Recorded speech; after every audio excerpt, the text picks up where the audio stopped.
അതില് നമ്മുടെ റൂട്ടായിരുന്നു നമ്മൾ ഫസ്റ്റ് തുടങ്ങിയത്. ഞാനൊന്ന് എടുക്കട്ടെ.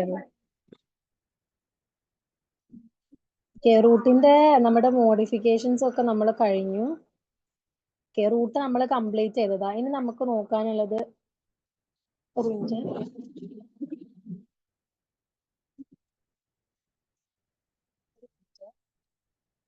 ഇനി നമുക്ക് മോണോകോട്ട് റൂട്ട് അതേപോലെ ഡൈകോട്ട് റൂട്ട് ഇത് രണ്ടിന്റെയും ഡയഗ്രാംസ് ആണ് വരയ്ക്കാനുള്ളത്. ഇത് നിങ്ങൾ വരയ്ക്കാൻ പഠിക്കണം. ഓക്കെ, കാരണം ഇത് ക്വസ്റ്റ്യൻ ചോദിക്കുന്ന ക്വസ്റ്റ്യൻ ആണ്. ഞാൻ സ്ക്രീൻ ഷെയർ ചെയ്തത്.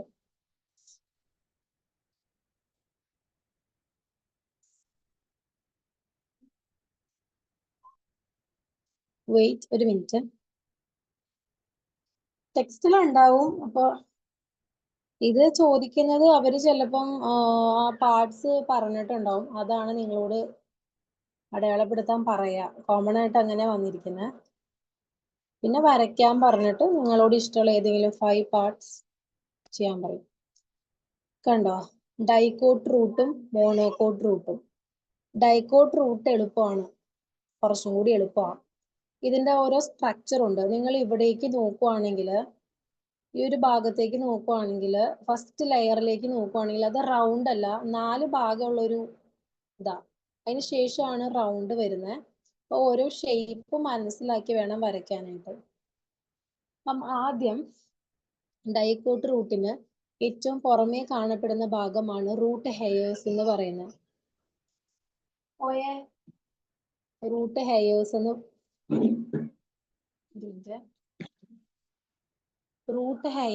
പറയുന്നത്. ഓക്കെ, ഈ റൂട്ട് ഹെയേഴ്സ് എറൈസ് ചെയ്ത് വരുന്ന ഭാഗമാണ് എപ്പിബ്ലീമ എന്ന് പറഞ്ഞിട്ട്. കണ്ടോ, എപ്പിബ്ലീമ. ഈ എപ്പിബ്ലീമ എന്ന് പറയുമ്പം ഒരു സിംഗിൾ ലെയർ ആണ്. അതേപോലെ ഏറ്റവും പുറമേ കാണപ്പെടുന്ന ലെയർ ആണ്. ഇതെങ്ങനെയാണ്? തിൻ വോളാണ്. കട്ടി കുറഞ്ഞൊരു സെൽസ് വെച്ചിട്ടാണ് അത് മെയ്ഡ് ചെയ്തിരിക്കുന്നത്. ആ ഒരു സെന്റൻസ് മാത്രം പഠിച്ചാൽ മതി. ഇത് സിംഗിൾ, നിങ്ങൾ അണ്ടർലൈൻ ചെയ്യുന്നവർ ചെയ്തോട്ടോ. Single outermost layer of thin walled cells. അത്രയും പഠിക്കുക. അതിനുശേഷം it protect and absorb water. അതും നിങ്ങൾ അണ്ടർലൈൻ ചെയ്യുക. ഇതിന്റെ ഫംഗ്ഷൻ എന്താണ്? പ്രൊട്ടക്ഷനും അതേപോലെ തന്നെ വെള്ളം അബ്സോർബ് ചെയ്യുക എന്നുള്ളതും കൂടിയാണ്. അതാണ് എപ്പിബ്ലീമ. റൂട്ട് ഹെയർ കഴിഞ്ഞിട്ട് വരുന്ന ഭാഗമാണ് എപ്പിബ്ലീമ. അതായത് റൂട്ട് ഹെയർ ഡെവലപ്പ് ചെയ്ത് വരുന്നത് എപ്പിബ്ലീമ എന്നാണ്. പിന്നെയുള്ള ഭാഗമാണ് കോർട്ടെക്സ്. കോർട്ടെക്സ് എത്രയുണ്ടെന്ന് നോക്കിയാൽ കുറച്ചും കൂടി വിട്ടുള്ള റീജിയൻ ആണ് കോർട്ടെക്സ് എന്ന് പറയുന്നത്. അപ്പം ഇതെങ്ങനെയാണ്? ലാർജ് സോൺ ആണ് അല്ലേ? ലാർജ് സോൺ ആണ്. ഒരുപാട് ലെയേഴ്സ് ഉണ്ട് ഇതിന്. കണ്ടോ, എത്ര ലെയേഴ്സ് ഉണ്ട്? കുറെ ഉണ്ടല്ലേ? 1 2 3 4 കുറെ ഉണ്ട് അല്ലേ? അപ്പം മൾട്ടി ലെയേർഡ് എന്ന് വേണമെങ്കിൽ എഴുതാം. മൾട്ടി ലെയേർഡ് ആണ്. ഇതിന്റെ ഈ ഒരു വോളും എങ്ങനെയാണ്? തിന്നായിട്ടാണ് ഉണ്ടാക്കിയിരിക്കുന്നത്. എന്ത് സെല്ല് വെച്ചിട്ടാണ്? Parenchyma cell. ഓക്കെ, എപ്പിബ്ലീമയുടെ സെല്ല് നമ്മൾ മെൻഷൻ ചെയ്തിട്ടില്ല. കോർട്ടെക്സ് തിൻ വോൾ ആണ്. എന്ത് സെല്ല് വെച്ചിട്ടാണ് ഉണ്ടാക്കിയിരിക്കുന്നത്? പാരൻകൈമേറ്റിയസ് സെൽസ്. പിന്നെ ഇതിന് എന്തുണ്ട്? ഇന്റർ സെല്ലുലാർ സ്പേസ് ഉണ്ട്. ഈ ഇന്റർ സെല്ലുലാർ സ്പേസ് ഞാൻ പലപ്പോഴും പറഞ്ഞിട്ടുണ്ട്. ഇതിന്റെ ഇടയിൽ, ഈ റൗണ്ടുകളുടെ ഇടയിൽ ചെറിയ ചെറിയ ഹോൾസ് കാണാം. ഫോർ എക്സാമ്പിൾ ഇത് കണ്ടോ? ഇത് കണ്ടോ, ഒരു വൈറ്റ് കളർ? ഇതൊരു ഹോളാണ്. ആ ഒരു സ്പേസിനാണ് ഇന്റർ സെല്ലുലാർ സ്പേസ് എന്ന് പറയുന്നത്. ഇവരുടെ ഫംഗ്ഷൻ എന്താണ്? ഫുഡ്, വാട്ടർ, ഇത് രണ്ടും സ്റ്റോർ ചെയ്യുക. എപ്പിബ്ലീമ വലിച്ചെടുക്കുന്ന വാട്ടറിനെ, അതേപോലെ പ്ലാന്റ് ഉണ്ടാക്കുന്ന ഫുഡിനെയും സ്റ്റോർ ചെയ്യുക എന്നുള്ളതാണ് ഇവരുടെ ഫംഗ്ഷൻ. അപ്പം ആ ഒരു സെന്റൻസ് ഫുള്ള് നിങ്ങൾ എഴുതണം. കോർട്ടെക്സ് എങ്ങനെയാണ്? ലാർജ് സോൺ ആണ്, കുറെ ലെയേഴ്സ് ഉണ്ട്, തിൻ വോൾ ആണ്, കട്ടി കുറഞ്ഞ ഭാഗമാണ്. ഇവിടുത്തെ സെല്ല് പാരൻകൈമ വെച്ചിട്ടാണ് ഉണ്ടാക്കിയിരിക്കുന്നത്. ഇന്റർ സെല്ലുലാർ സ്പേസസ് ഉണ്ട്, ഫുഡിനെയും വാട്ടറിനെയും സ്റ്റോർ ചെയ്യുന്നു. കോർട്ടെക്സ് കഴിഞ്ഞു വരുന്ന ഭാഗമാണ് എൻഡോഡെർമിസ്. ഇതേ കണ്ടോ, എൻഡോഡെർമിസ്. അതും ഈ പറഞ്ഞ പോലെ സിംഗിൾ ലെയേർഡ് ആണ് അല്ലേ? അത് എഴുതാം, സിംഗിൾ ലെയേർഡ് ആണെന്നുള്ളത് എഴുതാം. അതേപോലെ ഇന്നർമോസ്റ്റ് ലെയർ ഓഫ് കോർട്ടെക്സ്. കോർട്ടെക്സിന്റെ ഏറ്റവും ഉള്ളിൽ കാണപ്പെടുന്ന ഭാഗമാണ് എൻഡോഡെർമിസ് എന്ന് പറയുന്നത്. സെൽസിന്റെ ഷേപ്പ് എങ്ങനെയാ? Barrel shape. നോക്കിക്കഴിഞ്ഞാൽ കാണാം അല്ലേ? എൻഡോഡെർമിസ് നോക്കിയ ബാരൽ ഷേപ്പ് ആണ്, 4 ഭാഗമുണ്ട്. ബാരൽ പോലെയാണ് ഇവരുടെ ഷേപ്പ് ഇരിക്കുന്നത്. ക്ലോസ്ലി പാക്ഡ് ആണ്. കോർട്ടെക്സ് എങ്ങനെയാ, ലൂസ് ആയിട്ട് പാക്ക് ചെയ്തേക്കാണ് അല്ലെ. അത് കാരണമാണ് ഓരോന്നിന്റെ ഇടയിൽ ചെറിയ ചെറിയ വേക്കന്റ് ആയിട്ടുള്ള സ്പേസ് ഉള്ളത്. പക്ഷെ എൻഡോഡെർമിസിൽ എന്തുണ്ട്, എന്തില്ല, ഹോൾസ് കാണാം. അതായത് ഇന്റർസെല്ലുലാർ സ്പേസസ് നമുക്ക് കാണാൻ പറ്റില്ല, കാരണം അത് ക്ലോസ്ലി പാക്ഡ് ആണ്. ഓക്കെ, അത്രയും പഠിച്ചാൽ മതി. Innermost layer of cortex, cells barrel shaped, closely packed. ഇത്രയും പഠിച്ചാൽ മതി. ദാറ്റ് ഷോ ബാൻഡ് ലൈക്ക് അതൊന്നും വേണ്ട.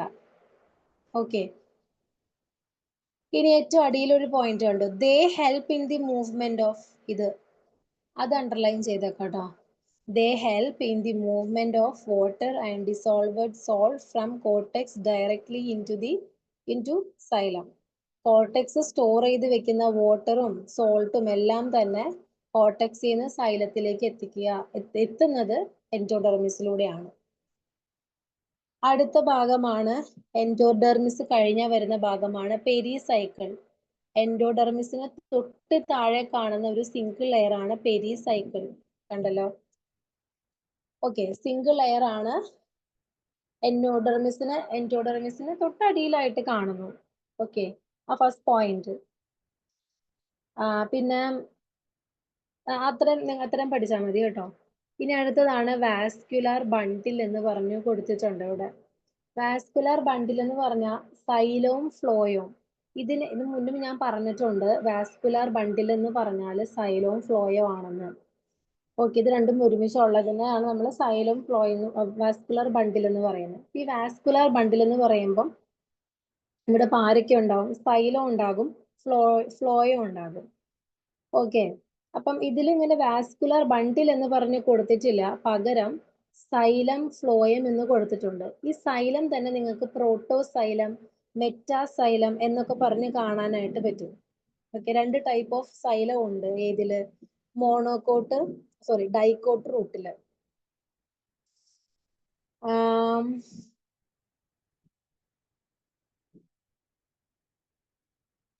ഇതില് പ്രോട്ടോസൈലം നോക്കിയേ, പ്രോട്ടോസൈലം ചെറുതാണ് അല്ലെ, മെറ്റാസൈലം ആണ് ലാർജർ ആയിട്ടുള്ള.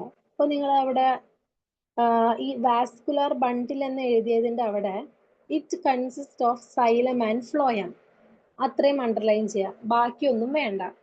അത് കഴിഞ്ഞിട്ട് നിങ്ങൾ പഠിക്കേണ്ടത് സൈലം, അത് വേണ്ട, ഇവിടെ കണ്ടോ പ്രോട്ടോസൈലം എന്ന് പറഞ്ഞു കൊടുത്തിരിക്കുന്നത്, അത് protoxylem first formed having narrow vessel and tracheid, അത്രയും. അത് കഴിഞ്ഞിട്ട് lies towards the periphery and, അത് വെട്ടിക്കളയാ. എന്നിട്ട് metaxylem differentiate later has wider vessels and tracheid, അത്രയും മതി. നിങ്ങൾ ഇത് അടയാളപ്പെടുത്തുണ്ടോ, ദൈവത്തിനറിയാം. ഇത് നിങ്ങൾ ടെക്സ്റ്റ് ഉള്ള ആൾക്കാരോട് ഞാൻ പറയുക, നിങ്ങൾക്ക് വേണമെങ്കിൽ ഞാൻ അടയാളപ്പെടുത്താൻ പറയുമ്പോൾ നിങ്ങൾ അണ്ടർലൈൻ ചെയ്ത് പൊക്കോളാം. കാരണം എക്സാമിന്റെ സമയത്ത് എൻ്റെ സബ്ജക്റ്റ് മാത്രമല്ല ഉള്ളത്, ഇഷ്ടംപോലെ 5 സബ്ജക്റ്റ് എന്തോ ഉണ്ട് നിങ്ങൾക്ക്. അപ്പൊ നിങ്ങൾക്ക് തന്നെ എന്താകും, ബുദ്ധിമുട്ടായി വരെയുള്ളൂ. അതുകൊണ്ടാണ് ഞാൻ ഇപ്പോഴേ പറയുന്നത്, ഞാൻ അടയാളപ്പെടുത്താൻ പറയുമ്പം ടെക്സ്റ്റ് ഉള്ളവർ അത് അപ്പം തന്നെ അടയാളപ്പെടുത്തി പോവുകയാണെങ്കിൽ എക്സാമിന്റെ സമയത്ത് നിങ്ങൾക്ക് ഈസി ആയിരിക്കും. ഈ ഒരു പോർഷൻ എടുക്കുവാണെങ്കിൽ നിങ്ങൾക്ക് അത് ഫുള്ള് വായിക്കേണ്ട ആവശ്യമില്ല. ഇതൊന്നും ഞാൻ ഷോർട്ട് നോട്ട് തരില്ല കേട്ടോ, ഇതൊന്നും അങ്ങനെ തരാൻ പറ്റുന്ന കാര്യമല്ല. അപ്പോ നിങ്ങൾക്ക് എന്ത് ചെയ്യാം, ഈ അടയാളപ്പെടുത്തിയ ഭാഗം മാത്രം പെട്ടെന്ന് തന്നെ പഠിച്ചു പോകാം. അതുകൊണ്ടാണ് പറയുന്നത്. ആ സമയത്ത് വന്നിട്ട് ഞങ്ങൾക്ക് ഇത് ഷോർട്ടാക്കി തരും, മുന്നും ചോദിച്ചിട്ടുണ്ട് അവര്, ഷോർട്ടാക്കി തരുവോ, അണ്ടർലൈൻ ചെയ്ത് തരുമോ എന്ന് വെച്ചാൽ ഞാൻ തരുമൊന്നുമില്ല. ഞാൻ പറയുമ്പോൾ നിങ്ങൾ അത് ചെയ്യണം. കാരണം ഇനി ആ സമയത്ത് നമുക്ക് സമയം ഉണ്ടാവില്ല നമുക്ക്, അതാണ്. അപ്പം വാസ്കുലർ ബണ്ടിൽ എന്ന് പറയുമ്പം എന്താണ് നിങ്ങൾ അണ്ടർലൈൻ ചെയ്യേണ്ടത്, it consist of xylem and phloem, അത്രയും. അത് കഴിഞ്ഞിട്ട് എന്താണ്, ദേ ഇവിടെ പ്രോട്ടോസൈലം മുതൽ, protoxylem first formed having narrow vessels and tracheids, അത്രയും വരെ.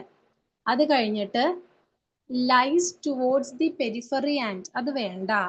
അത് കഴിഞ്ഞിട്ട് metaxylem differentiates later has wider vessels and tracheid, അത്രയും വരെ മതി. അത് കഴിഞ്ഞിട്ടുള്ള ഭാഗങ്ങളൊന്നും നിങ്ങൾ പഠിക്കേണ്ട ആവശ്യമില്ല. ഓക്കെ, അതെന്താണ്? സൈലം ഇവിടെ 2 ടൈപ്പ് ഉണ്ട്. ടൈപ്പ് എന്ന് പറയുകയാണെങ്കിൽ ആദ്യം ഫോം ചെയ്യുന്നതാണ് പ്രോട്ടോസൈലം എന്ന് പറയുന്നത്. ഇവിടെ നാരോ വെസലും അതേപോലെ തന്നെ ട്രക്കീഡ്സും ആയിരിക്കും ഉണ്ടായിരിക്കുക. മെറ്റാസൈലം എന്ന് പറയുമ്പം പിന്നീടാണ് അത് ഫോം ചെയ്യുന്നത്. അവിടെ വൈഡർ വെസലും ട്രക്കീഡ്സ് ആണ് ഉണ്ടായിരിക്കുക. അതിന്റെ പിക്ചർ നോക്കിക്കഴിഞ്ഞാൽ കാണാം അല്ലെ, മെറ്റാസൈലം കുറച്ചും കൂടി വലുതും പ്രോട്ടോസൈലം കമ്പാരിറ്റീവ്ലി ചെറുതുമാണ്. ഇനി അടുത്തതാണ് പിത്ത്.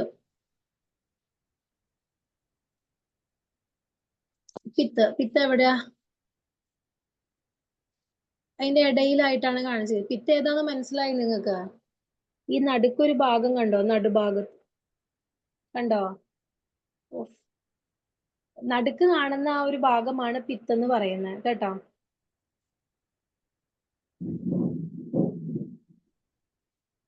പിത്തിന്റെ അവിടെ നിങ്ങള് പിത്ത് എങ്ങനെ, ഒന്നില്ലെങ്കിൽ അത് ആബ്സെന്റ് ആയിരിക്കും, അല്ലെങ്കിൽ ഉണ്ടെങ്കിൽ തന്നെ അത് ചെറുതായിരിക്കും. അത്രയും എഴുതിയാൽ മതി. ലാസ്റ്റത്തെയാണ് കൺജക്റ്റീവ് പാരൻകൈമ എന്ന് പറഞ്ഞത്.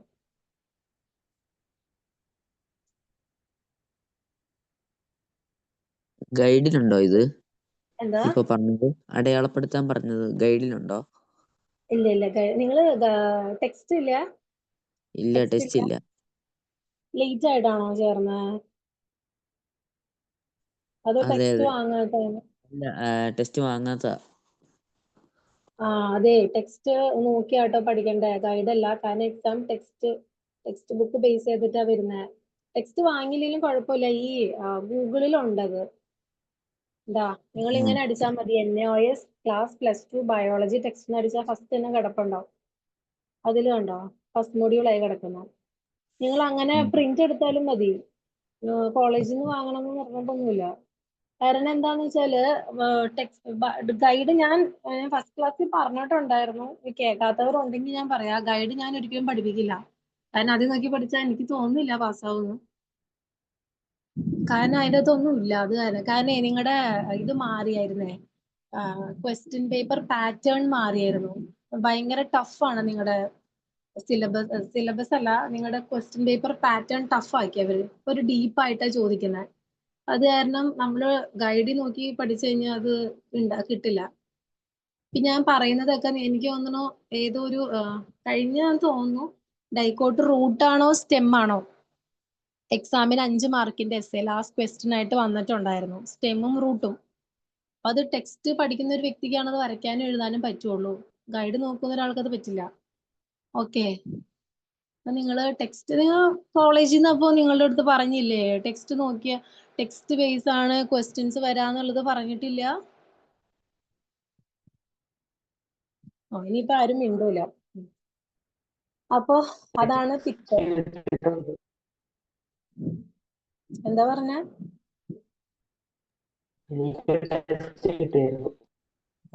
വിട്ടാണല്ലോ കേൾക്കുന്നത് എനിക്ക്.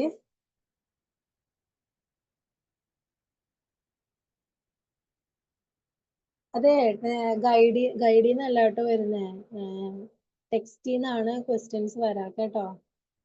ഞാനൊരു സാമ്പിൾ ക്വസ്റ്റ്യൻ വേണമെങ്കിൽ നിങ്ങൾക്ക് കാണിച്ചു തരാം. ഇപ്പം എവിടെ കിടക്കുന്നതെന്ന് എനിക്കറിയില്ല, അത് കാണുമ്പോൾ നിങ്ങൾക്ക് മനസ്സിലാവും. പിന്നെ ഗൈഡ് നോക്കി പഠിച്ചു കഴിഞ്ഞാൽ ജയിക്കും എന്നൊക്കെ എനിക്കറിയില്ല എന്തർത്ഥത്തിലാ അതൊക്കെ പറയുന്നതെന്ന്. ഞാൻ എന്റെ സൈഡിൽ ഒരു ട്യൂട്ടർ എന്ന രീതിയിൽ ഞാൻ പറയാ, ഗൈഡ് നോക്കി പഠിച്ചിട്ട് വലിയ ഗുണമുണ്ടെന്ന് എനിക്ക് തോന്നുന്നില്ല. എനിക്ക് പേഴ്സണലി ഞാൻ ഗൈഡ് ഇതുവരെയും പഠിപ്പിച്ചിട്ടില്ല. കാരണം അതിലെല്ലാം കൺസോളിഡേറ്റഡ് ആയിട്ടാണ് കൊടുത്തിട്ടുള്ളത്. അപ്പൊ ടെക്സ്റ്റ് എപ്പോഴും പഠിക്കാം കേട്ടോ. അതാണ് ഞാൻ ഷോർട്ടാക്കി എന്താണ് അടയാളപ്പെടുത്താൻ പറയുന്നേ, എക്സാം ടൈമിൽ ബുദ്ധിമുട്ടാവും. ഓക്കെ, ഇനി അടുത്തത് ലാസ്റ്റത്തെ കൺജക്റ്റീവ് പാരൻകൈമ. ഇതില് ഒരു കാര്യം പറയാൻ വിട്ടുപോയി. നിങ്ങൾ ഇതില് സൈലം കണ്ടായിരുന്നു അല്ലെ? പ്രോട്ടോസൈലവും മെറ്റാസൈലവും കണ്ടു. ഇതിന്റെ ഇടയ്ക്ക് ഒരാളും കൂടി ഉണ്ട്, ഫ്ലോയം എന്ന് പറഞ്ഞിട്ട്. ഫ്ലോയം നോക്കി, 4 ഫ്ലോയം നിങ്ങൾക്ക് കാണാനായിട്ട് പറ്റും. കണ്ടോ? കുറച്ച് ഇങ്ങനെ എന്താ പറയാ, ക്ലസ്റ്റർ ആയിട്ടാണ് ഫ്ലോയം കാണുന്നത്. 4 ഭാഗത്തും നിങ്ങൾക്ക് ഫ്ലോയം കാണാനായിട്ട് പറ്റും. ഓക്കെ, അതിന്റെ പ്രത്യേകിച്ചൊന്നും പഠിക്കാനായിട്ട് എന്താ പറയാ, എക്സ്പ്ലനേഷൻ ഒന്നും ഇതിലില്ല. ഫ്ലോയം എന്താണെന്നാണ് കൊടുത്തിട്ടുള്ളൂ, എവിടെയാന്നേ കൊടുത്തിട്ടുള്ളൂ. അപ്പം ഈ പാരൻകൈമേനെയും സൈലത്തിനെയും സെപ്പറേറ്റ് ചെയ്യുന്ന ഒരു ഭാഗമാണ് കൺജക്റ്റീവ് പാരൻകൈമ എന്ന് പറഞ്ഞിട്ട്, അത് ഇതില് ടിഷ്യൂസ് എന്നാ കൊടുത്തിരിക്കുന്നത്. കൺജക്റ്റീവ് ടിഷ്യൂസ് എന്നും പറഞ്ഞാൽ കൊടുത്തിട്ടുള്ളത്. ചുരുക്കി പറഞ്ഞ ഇതിൽ എല്ലാം പഠിക്കണം. പഠിക്കേണ്ടാത്തത് സ്ക്ലീറൻകൈമ എന്ന് പറയുന്ന ഒരു ഭാഗം മാത്രമാണ് പഠിക്കേണ്ടാത്തതുള്ളൂ. ബാക്കിയെല്ലാം നിങ്ങൾ പഠിക്കണം. അപ്പം ഡൈക്കോട്ട് റൂട്ടാണ് നമ്മൾ പഠിച്ചത്. അതിന്റെ എക്സാമ്പിള് ഗ്രാം ആണ് എക്സാമ്പിൾ ആയിട്ട് വരുന്നത്. അതായത് ഗ്രാമിന്റെ റൂട്ട് ഇങ്ങനെയാണ് ഇരിക്കുന്നത്. അപ്പം ഇതിന് കുറച്ച് ഭാഗങ്ങളുണ്ട്. ഫസ്റ്റ് ഭാഗമാണ് റൂട്ട് ഹെയർ വരുന്ന ഭാഗം എപ്പിബ്ലീമ. സിംഗിൾ ലെയർ ആണ്, ഏറ്റവും പുറമെയാണ് കാണപ്പെടുന്നത്. തിൻ ബോൾ ആണ്. ഇതിന്റെ ഫങ്ഷൻ എന്ന് പറയുന്നത് പ്രൊട്ടക്ഷൻ, അതേപോലെ തന്നെ വാട്ടറിന്റെ അബ്സോർപ്ഷൻ ആണ് വരുന്നത്. അത് കഴിഞ്ഞിട്ടുള്ള ഭാഗമാണ് കോർട്ടെക്സ്. ഇതെങ്ങനെയാ? ലാർജ് സോൺ ആണ്, വലിയ ഒരു ഏരിയ ആണ്. ലാർജ് സോൺ അല്ലെങ്കിൽ ലാർജ് ഏരിയ എന്ന് എഴുതിയാലും മതി. ഇതെങ്ങനെയാ? ഒരുപാട് ലെയർ ഉണ്ട്. തിന്നാണ്, ഇവിടുത്തെ സെൽസ് ഒക്കെ തിന്നാണ്. ഇവിടുത്തെ സെൽ ഏതാണ്? പാരൻകൈമ. ഇതേപോലെ ഇവർക്ക് ഇന്റർ സെല്ലുലാർ സ്പേസസ് ഇല്ല. ഫുഡ്, വാട്ടർ ഒക്കെ സ്റ്റോർ ചെയ്യുന്നത് കോർട്ടെക്സിലാണ്. അത് കഴിഞ്ഞിട്ട് വരുന്ന റീജിയൻ ആണ്, കോർട്ടെക്സിന് തൊട്ടടിയിൽ കാണപ്പെടുന്ന റീജിയൻ ആണ് എൻഡോഡെർമിസ്. ഏറ്റവും ഉള്ളിൽ കാണപ്പെടുന്ന റീജിയൻ ആണ് എൻഡോഡെർമിസ്. സിംഗിൾ ലെയർ ആണ്, ബാരൽ ഷേപ്പ് ആണ്. അത്രയും പഠിച്ചാൽ മതി, ഇതിന്റെ അടിയിൽ ഒന്നും പഠിക്കണ്ട. പിന്നെയുള്ളത് പെരിസൈക്കിൾ. പെരിസൈക്കിള് എൻഡോഡെർമിസിന്റെ തൊട്ടടിയിൽ കാണുന്നതാണ് പെരിസൈക്കിള്. ഇതും ഈ പറഞ്ഞ പോലെ സിംഗിൾ ലെയർ ആണ്. അത്രയും പഠിച്ചാൽ മതി ആ സെന്റൻസ് വരെ. Inner to endodermis lies the single layer of pericycle. ഇനി വാസ്കുലാർ ബണ്ടിൽ എന്ന് പറയുമ്പോൾ ഫ്ലോയം, സൈലം ഇത് ഒരുമിച്ച്, ഇതിന് രണ്ടിനെയും നമ്മൾ ഒരുമിച്ച് പറയുന്ന പേരാണ് വാസ്കുലാർ ബണ്ടില്. ഇതിൽ ഫ്ലോയം കണ്ടില്ലേ? ക്ലസ്റ്റർ ആയിട്ടായിരിക്കും ഫ്ലോയം കാണുന്നത്. 4 സ്ഥലങ്ങളിൽ നമുക്ക് ഫ്ലോയം കാണാം. പിന്നുള്ളതാണ് സൈലം. സൈലം ലേറ്റർ ഫോം ചെയ്യുന്നതും ഫസ്റ്റ് ഫോം ചെയ്യുന്ന സൈലം ഉണ്ട്. കോമൺ ആയിട്ട് സൈലം എന്നാ പറയാ. അപ്പൊ അതില് പ്രോട്ടോസൈലം ആണ് ആദ്യം ഫോം ചെയ്യുന്നത്. അത് എവിടെ കിടക്കുന്നതെന്ന് നിങ്ങൾ കണ്ടില്ലേ? അതെങ്ങനെയാണ്? നാരോ വെസൽസും ട്രക്കീറ്റ്സും ആണ് അവിടെ ഉള്ളത്. മെറ്റാസൈലം പിന്നെ ലേറ്റർ ഫോം ചെയ്യുന്നതാണ്. അത് കുറച്ചും കൂടി വൈഡർ വെസൽസ് ആയിരിക്കും, ട്രക്കീറ്റ്സും ഉണ്ടാകും. പിന്നെ നമ്മൾ പഠിച്ചത് പിത്താണ്. പിത്ത് ചിലപ്പം ആബ്സെന്റ് ആയിരിക്കാം, അല്ലെങ്കിൽ സ്മോൾ സൈസ് ആയിരിക്കും. ലാസ്റ്റത്തെ ആണ് കൺജക്റ്റീവ് ടിഷ്യൂ അല്ലെങ്കിൽ കൺജക്റ്റീവ് പാരൻകൈമ എന്ന് പറഞ്ഞിട്ട്. അത് ഈ ഫ്ലോയത്തിനെയും സൈലത്തിനെയും തമ്മിൽ സെപ്പറേറ്റ് ചെയ്യുന്നത് കണ്ടില്ലേ നിങ്ങൾ? ഫ്ലോയം ഇപ്പം ഈ ഒരു സെക്ഷൻ ഞാൻ എടുക്കാം, ഈ ഒരു സെക്ഷൻ എടുക്കുവാണ്. ഈ ഒരു സെക്ഷനില് നിങ്ങൾ ഫ്ലോയം കണ്ടല്ലോ, ക്ലസ്റ്റർ ആയിട്ട് കുറച്ച് ഡാർക്കൻ ചെയ്ത് വരച്ചിരിക്കുന്നു ഫ്ലോയം. സൈലം കണ്ടല്ലോ, പ്രോട്ടോസൈലം, മെറ്റാസൈലം. ഇനി ഇതിന്റെ ഇടയ്ക്ക് നോക്കിയേ, വൈറ്റ് കളറിൽ കുറെ സെൽസ് കാണാൻ പറ്റും. അതായത് ഈ ആൾക്കാര് കണ്ടോ, ഇവര് അവരെന്താ ചെയ്യുന്ന? ഫ്ലോയത്തിനെയും സൈലത്തിനെയും തമ്മിൽ സെപ്പറേറ്റ് ചെയ്യാണ് അല്ലേ? അത്രേ ഉള്ളൂ ഡൈക്കോട്ട് റൂട്ട്. ഇനി അടുത്തത് മോണോകോട്ട് റൂട്ടാണ്.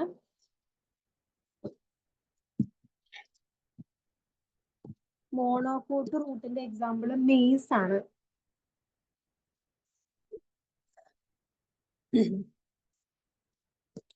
ഓക്കെ, നിങ്ങൾ നോക്കിയേ, നേരത്തെ നമ്മൾ പഠിച്ച ഭാഗങ്ങളൊക്കെ തന്നെയാണ് ഇതിനുള്ളത് അല്ലേ? Epiblema, cortex, endodermis, pericycle, vascular bundle, pith, conjunctive parenchyma അല്ലെങ്കിൽ കൺജക്റ്റീവ് ടിഷ്യൂ. സെയിം ആൾക്കാർ തന്നെയാണ് ആരിലും വരുന്നത്, മോണോകോട്ട് റൂട്ടിലും വരുന്നത്. പക്ഷെ അതിന്റെ സ്ട്രക്ചറിലൊക്കെ വ്യത്യാസമുണ്ട്. നമുക്ക് നോക്കാം. ആദ്യത്തെ റൂട്ട് ഹെയർ ആണ്. നമ്മൾ നേരത്തെ റൂട്ട് ഹെയർ എവിടെ നിന്ന് വരുന്നത്? എപ്പിബ്ലീമ. അത് അവിടെ പറഞ്ഞത് തന്നെ നിങ്ങൾ ഇവിടെയും പറഞ്ഞാൽ മതി, പ്രത്യേകിച്ച് എടുത്ത് പറയൊന്നും വേണ്ട. അവിടെ പറഞ്ഞ സംഭവം തന്നെ. എന്തായിരുന്നു അവിടെ പറഞ്ഞത്? സിംഗിൾ ആണ്, ഏറ്റവും പുറമെയാണ് കാണപ്പെടുന്നത്, പിന്നെ ടൈറ്റ് ആയിട്ട് പാക്ക് ചെയ്തിരിക്കുന്നു. ആ ഒരു പോയിന്റ് മാത്രമാണ് അവിടെ. പിന്നെ തിൻ വോൾ ആണ്. ഈ എപ്പിബ്ലീമയുടെ ഈ ക്യാരക്ടേഴ്സ് തന്നെയാണ് നമ്മൾ നേരത്തെ ഡൈക്കോട്ട് റൂട്ടിലും പഠിച്ചത്. അപ്പൊ പഠിക്കുമ്പം ഈസി ആണ് അല്ലേ? അടുത്തത് കോർട്ടെക്സ്. കോർട്ടെക്സും എന്താണ്? അവിടെ പഠിച്ച പോയിന്റ് തന്നെ ഇവിടെ പഠിക്കാനുള്ളത്. നമ്മൾ എന്താണ് ഡൈക്കോട്ട് റൂട്ടിൽ കോർട്ടെക്സിനെ കുറിച്ച് പഠിച്ചത്? അത് ലാർജ് ഏരിയ ആണ്, ഒരുപാട് ലെയേഴ്സ് ഉണ്ട്, തിൻ വോൾ ആണ്, പാരൻകൈമയുണ്ട്, ഇന്റർ സെല്ലുലാർ സ്പേസസ് ഉണ്ട്, ഫുഡിനെയും വാട്ടറിനെയും സ്റ്റോർ ചെയ്യുന്നു. ഇതല്ലേ നമ്മൾ ഡൈക്കോട്ട് റൂട്ടില്, അതായത് ഇവിടെ നമ്മൾ പഠിച്ചത് കോർട്ടെക്സിന്റെ ഫങ്ഷൻസ് ആയിട്ട്. അത് തന്നെയാണ് നമുക്ക് ഇവിടെ എഴുതാനുള്ളത്. നിങ്ങൾ പ്രത്യേകിച്ചൊന്നും പഠിക്കാനില്ല നിങ്ങൾക്ക്. മനസ്സിലായോ? അപ്പൊ ഇത് ഈസി ആയിട്ടുള്ള ഒരു പോർഷൻ ആണെന്നാണ് ഞാൻ പറഞ്ഞു വരുന്നത്. പിന്നെ അത് കഴിഞ്ഞിട്ടാണ് എൻഡോഡെർമിസ്. അവിടെ എന്താ പഠിച്ചേ? ഡൈക്കോട്ട് റൂട്ടാണ് നമ്മൾ ആദ്യം പഠിച്ചത്. ഇനി നമ്മൾ പഠിച്ചുകൊണ്ടിരിക്കുന്നത് മോണോകോട്ട് റൂട്ട്. അവിടെ പഠിച്ചതിന് ഇവിടെ പഠിക്കാനുള്ളൂ. എൻഡോഡെർമിസ് എങ്ങനെയാണ്? ഡൈക്കോട്ടിൽ നമ്മൾ എന്താ പഠിച്ചേ? സിംഗിൾ ലെയർ ആണെന്നാണ് പഠിച്ചത്. അത് തന്നെ ഇവിടെ പഠിക്കാനുള്ളൂ, സിംഗിൾ ലെയർ. പെരിസൈക്കിൾ, അവിടെ നമ്മൾ എന്താ പഠിച്ചേ? പെരിസൈക്കിള് സ്മോൾ ആയിരിക്കും അല്ലെങ്കിൽ ആബ്സെന്റ് ആയിരിക്കും എന്നാ പറഞ്ഞ. ഇവിടെ വ്യത്യാസമുണ്ട്. ഇവിടെ നിങ്ങൾ എന്താണ് എഴുതേണ്ടത്? Single layered having polygonal thin walled cells. Okay, അപ്പൊ പെരിസൈക്കിൾ ഡൈക്കോട്ടും മോണോകോട്ടും വ്യത്യാസമുണ്ട്. ബാക്കി എല്ലാം സെയിം തന്നെ. അവിടെ പഠിച്ച് തന്നെ ഇവിടെ എഴുതേണ്ട ആവശ്യമുള്ളൂ. അപ്പൊ പെരിസൈക്കിള് സിംഗിൾ ലെയേർഡ് ആണ്. ഇവിടുത്തെ പെരിസൈക്കിള് അവിടുത്തെ പെരിസൈക്കിള് പിത്താണോ ഞാൻ പറഞ്ഞത്? ഒരു മിനിറ്റ്, അവിടുത്തെ പെരിസൈക്കിൾ എന്തായിരുന്നു?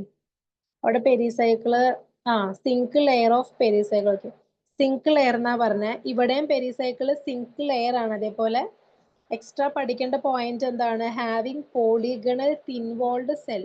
തിൻ വോൾ ആണ് പെരിസൈക്കിൾ എന്ന് പറയുന്നത്, പോളിഗണൽ സെൽസ് ആണെന്ന്. പക്ഷെ അത് പോളിഗണൽ ആണ്. ഒരു പോയിന്റ്. പിന്നെ വാസ്കുലാർ ബണ്ടിൽ, അവിടെ പഠിച്ചു തന്നെ ഇവിടെയും പഠിക്കേണ്ടത് കേട്ടോ. Xylem, vascular bundle consist of xylem and phloem. Xylem എന്ന് പറയുമ്പോൾ മെറ്റാസൈലം ഉണ്ട്, പ്രോട്ടോസൈലം ഉണ്ട്. അവിടെ എന്താ പഠിച്ചത് അത് തന്നെ ഇവിടെ എഴുതിയാൽ മതി. പ്രോട്ടോസൈലം ഫസ്റ്റ് ഫോം ചെയ്യുന്നു, മെറ്റാസൈലം ലേറ്റർ ഫോം ചെയ്യുന്നു.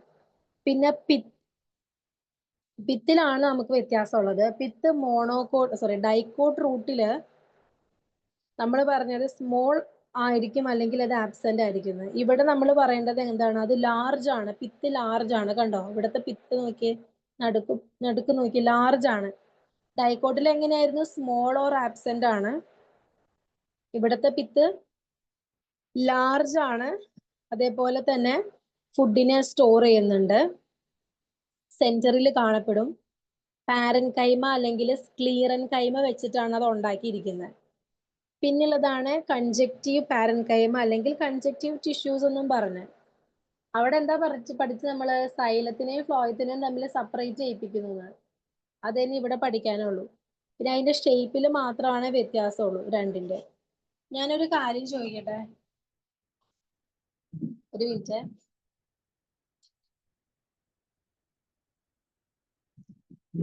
ഇതിൽ എത്ര പേരുണ്ട്? ഞാനൊരു കാര്യം ചോദിക്കട്ടെ നിങ്ങളുടെ അടുത്ത്. ഈ പഠിപ്പിച്ചത് നിങ്ങൾക്ക് വല്ലതും മനസ്സിലായോ? സുൽഫത്ത് ഒന്ന് പറഞ്ഞേ, പഠിപ്പിച്ചത് വല്ലതും മനസ്സിലായോ? മനസ്സിലാവുന്നുണ്ട് മിസ്. ഞങ്ങക്ക് പിന്നെ ടെക്സ്റ്റ് ഉണ്ട് കയ്യില്. നിങ്ങൾ അടയാളപ്പെടുത്തുന്നുണ്ടോ ഇത്? ഉണ്ട്. ടെക്സ്റ്റ് ഇല്ലാത്ത ആൾക്കാരെ കോളേജിൽ നിങ്ങൾ രണ്ട് രീതിയിൽ നിങ്ങൾക്ക് എടുക്കാം. ഒന്നിൽ കോളേജുകാർ തരേണ്ടതാണ് ടെക്സ്റ്റ് എന്ന് പറയുന്നത്. അപ്പൊ നിങ്ങൾ കോളേജിൽ ചോദിക്കുക. കഴിഞ്ഞ ക്ലാസ്സിൽ ആരും ഉണ്ടായിരുന്നോ പുതിയതായിട്ട് ജോയിൻ ചെയ്ത് അഡ്മിഷൻ എടുത്ത കോളേജിൽ ചോദിക്കുക. അല്ലെങ്കിൽ നിങ്ങൾ ഗൂഗിളിൽ നിന്ന് ഡൗൺലോഡ് ചെയ്ത് എടുത്താൽ മതി. ചുമ്മാ പ്രിന്റ് എടുത്താൽ മതി, സ്പൈറൽ പ്രിന്റ്. അത് നിങ്ങൾ എടുക്കണം കേട്ടോ. ടെക്സ്റ്റ് ഗൈഡ് നിങ്ങൾ അങ്ങനെ വാങ്ങിക്കേണ്ട ആവശ്യം ഇല്ലായിരുന്നു. ഗൈഡിന്റെ ഒരു ആവശ്യമില്ല നമുക്ക്. ഞങ്ങളുടെ അടുത്ത് അവിടുന്ന് പറഞ്ഞത് ഗൈഡ് വെച്ച് പഠിച്ചാൽ മതി എന്നാണ്. ഞങ്ങളൊക്കെ ആദ്യം ഗൈഡാണ് മേടിച്ചത്. പിന്നെ ക്ലാസ് തുടങ്ങിയപ്പോഴാണ് ഗൈഡിലൊന്നും ഇല്ല, ടെക്സ്റ്റ് വേണമെന്ന് ഞങ്ങൾക്ക് മനസ്സിലായത്. നിങ്ങളുടെ ബാക്കി സബ്ജക്റ്റ് ഒക്കെ അപ്പൊ എങ്ങനെയാ? ഗൈഡ് റെഫർ ചെയ്തിട്ടാണോ പഠിപ്പിക്കുന്നത്? അതോ എല്ലാം ടെക്സ്റ്റ് വെച്ച് തന്നെയാണ് ഞങ്ങളെ പഠിപ്പിക്കുന്നത്. പിന്നെ ഈ ബയോളജി ആണ്, ഈ ഗ്രാഫും പിക്ചേഴ്സും ഒന്നും ഇല്ല. ഇതൊക്കെ ചോദിക്കുന്ന എനിക്കറിയില്ല. ഗൈഡ് എന്തർത്ഥത്തിലാ ഗൈഡ് നോക്കി പഠിച്ചാൽ മതി എന്ന് പറഞ്ഞതെന്ന് എനിക്കറിയില്ല. പക്ഷെ TMAന്ന് നിങ്ങൾക്ക് ക്വസ്റ്റ്യൻ സിലബസ് ഞാൻ ഇന്നും എടുക്കാൻ മറന്നുപോയി. സിലബസിലുണ്ട് അതില്. അതായത് TMA എന്ന് പറഞ്ഞാൽ നിങ്ങളോട് പഠിക്കേണ്ടെന്നായിരിക്കാം പറഞ്ഞിട്ടുണ്ടാവാ. പഠിക്കണ്ടെന്നല്ല, 40 അതിന്റെ മേളിൽ എഴുതിയിട്ടുണ്ട്, നിങ്ങൾക്ക് മനസ്സിലാവും വായിച്ചാൽ. 40% ഓഫ് ക്വസ്റ്റ്യൻസും വരുന്നത് TMA എന്നും 60% ഓഫ് ക്വസ്റ്റ്യൻസ് വരുന്നത് പബ്ലിക് എക്സാമിനേഷൻ ടോപ്പിക്കിൽ നിന്നാണ്. അതിന്റെ അർത്ഥം TMA പഠിക്കണ്ടെന്നല്ലല്ലോ. ഞാൻ എൻ്റെ ഒരു അഭിപ്രായം പറയാം. ഞാൻ സിമ്പിൾ അല്ല എക്സാം, ടഫ് ആണ് എക്സാം. എൻ്റെ സബ്ജക്റ്റാ പറയുന്നത്. സിമ്പിൾ ആയിരുന്നു. ഈ ക്വസ്റ്റ്യൻ പാറ്റേൺ കഴിഞ്ഞ വർഷമാണ് മാറിയത്, കഴിഞ്ഞ ഏപ്രിൽ ബാച്ചിൽ, കഴിഞ്ഞ വർഷം 2024 അതുവരെ എളുപ്പമായിരുന്നു ക്വസ്റ്റ്യൻസ്. കാരണം ഒരു തവണത്തെ ക്വസ്റ്റ്യൻ പേപ്പർ പഠിച്ചാൽ നിങ്ങൾ പാസ്സാകുമായിരുന്നു. പക്ഷെ അവർ ടഫ് ആക്കി ക്വസ്റ്റ്യൻ പേപ്പറൊക്കെ, ഡീപ്പായിട്ടാണ് ചോദിക്കുന്നത്. അതാണ് പ്രശ്നം. നിങ്ങൾക്ക് എഴുതിയെടുക്കാൻ പറ്റും. ഈ പറയുന്ന പോലെ ഞാൻ പറയുമ്പോൾ നിങ്ങളെ ഈ അണ്ടർലൈൻ ചെയ്തിട്ട് പഠിച്ചാൽ മതി. ഇപ്പൊ തന്നെ നമ്മൾ ഡൈക്കോട്ടും മോണോക്കോട്ടും പഠിച്ചേ. അത് ഡൈക്കോട്ട് നന്നായിട്ട് പഠിച്ചിട്ടുള്ള ആൾക്ക് മോണോക്കോട്ടും എഴുതാൻ പറ്റും. അല്ല, പ്രത്യേകിച്ച് എക്സ്ട്രാ ഡൈക്കോട്ടിൽ, മോണോക്കോട്ടിൽ എക്സ്ട്രാ ഒന്നും പഠിക്കാനില്ല. പിക്ചർ മാത്രം നിങ്ങൾക്ക് ഒന്ന് പഠിച്ചാൽ മതി. അപ്പൊ നിങ്ങൾക്ക് മനസ്സിലായില്ലെങ്കിൽ നിങ്ങളത് ചോദിക്കണം. കാരണം ഒന്നാമത് നിങ്ങളത് റെസ്പോണ്ട് ചെയ്യുന്നില്ല. പിന്നെ എനിക്ക് ഇവിടെ നല്ല ഇടിവെട്ട് മഴ, എനിക്ക് തന്നെ ഞാൻ പറയുന്നത് വളരെ കുറച്ചേ കേൾക്കുന്നുള്ളൂ, ഫാനിന്റെ സൗണ്ട് ഒക്കെ ആയിട്ട്. ഓക്കെ, അപ്പൊ ഇത് പഠിക്കാം. നിങ്ങൾക്ക് ക്ലിയർ ആയല്ലോ? ഇത്രയേ ഉള്ളൂ. ഇത്രയേ ഉള്ളൂ.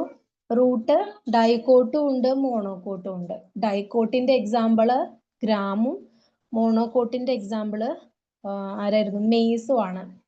ഈ ഫസ്റ്റ് കൊടുത്തിട്ടുണ്ടോ, ഇതാണ് ഡൈക്കോട്ട് റൂട്ടിന്റെ പിക്ചർ, ഇതാണ് മോണോക്കോട്ട് റൂട്ടിന്റെ പിക്ചർ. രണ്ടിലും പാർട്സ് ഒരുപോലെ തന്നെയാണ്. രണ്ടിന്റെയും parts root hair, epiblema, cortex, endodermis, pericycle, vascular bundle, pith, പിന്നെ നമ്മുടെ കൺജക്റ്റീവ് പാരൻകൈമ അല്ലെങ്കിൽ കൺജക്റ്റീവ് ടിഷ്യൂസ്. ഈ ഭാഗങ്ങൾ തന്നെയാണ് രണ്ടിലും കോമൺ ആയിട്ട് പഠിക്കാനുള്ളത്. അതിന്റെ പിക്ചറിന് മാത്രമാണ് വ്യത്യാസമുള്ളൂ. എപ്പിബ്ലീമ എല്ലാം ഒരുപോലെ തന്നെ. ഡൈക്കോട്ടി പഠിച്ച എല്ലാം നിങ്ങൾക്ക് മോണോക്കോട്ടിൽ എഴുതാം, പിത്ത് ഒഴിച്ച്. പിത്ത് നമ്മൾ പഠിച്ചത് ഡൈക്കോട്ടിൽ സ്മോൾ ആണ് അല്ലെങ്കിൽ ആബ്സെന്റ് ആയിരിക്കുന്ന. പക്ഷെ ഇവിടെ മോണോക്കോട്ടിൽ നിങ്ങൾ പിത്ത് എന്താ എഴുതണ്ടേ? സെൻട്രലിൽ പ്ലേസ് ചെയ്തിട്ടുണ്ടാകും. പിന്നെ എന്താണ്? തിൻ വോളാണ്. പാരൻകൈമ അല്ലെങ്കിൽ സ്ക്ലീറൻകൈമ വെച്ചാണ് മെയ്ഡ് ചെയ്തിരിക്കുന്നത്. ലാർജ് സൈസ് ആയിരിക്കും. ഇത് മാത്രമാണ് വ്യത്യാസമുള്ളൂ. ഓക്കെ, അപ്പൊ ഇത് നിങ്ങൾ പഠിക്കണം. ഇത് ഇമ്പോർട്ടൻ്റ് ആണെന്ന് പറയാൻ കാരണം 5 മാർക്കിന്റെ ക്വസ്റ്റ്യനിൽ ചോദിച്ചിട്ടുള്ളതാണ് ഞാൻ ഈ എടുത്തെടുത്ത് പറയുന്നത്. ഇത് മാത്രമല്ല, ഇനി വരാൻ പോകുന്ന സ്റ്റെമ്മും ഉണ്ട്. അത്രേ ഉള്ളൂ. പിന്നെ ഇത് നോട്ടാ, ഇത് പഠിക്കണ്ട കേട്ടോ, ഇത് വെട്ടിക്കളയി. ഏത്? ഒറിജിൻ ഓഫ് ലാറ്ററൽ റൂട്ട്, അത് വേണ്ട, നമുക്ക് ആവശ്യമില്ല. അതേപോലെ തന്നെ ഈ കൊടുത്തിരിക്കുന്ന കണ്ടോ, ഇതൊന്നും പഠിക്കണ്ട. Secondary growth in dicot root ഇതുവരെ വന്നിട്ടില്ല, അത് പഠിക്കേണ്ട ആവശ്യമില്ല കേട്ടോ. Secondary growth in dicot root വേണ്ട. അപ്പൊ അത്രയാണ് റൂട്ടിനെ കുറിച്ച് പഠിക്കാനുള്ള.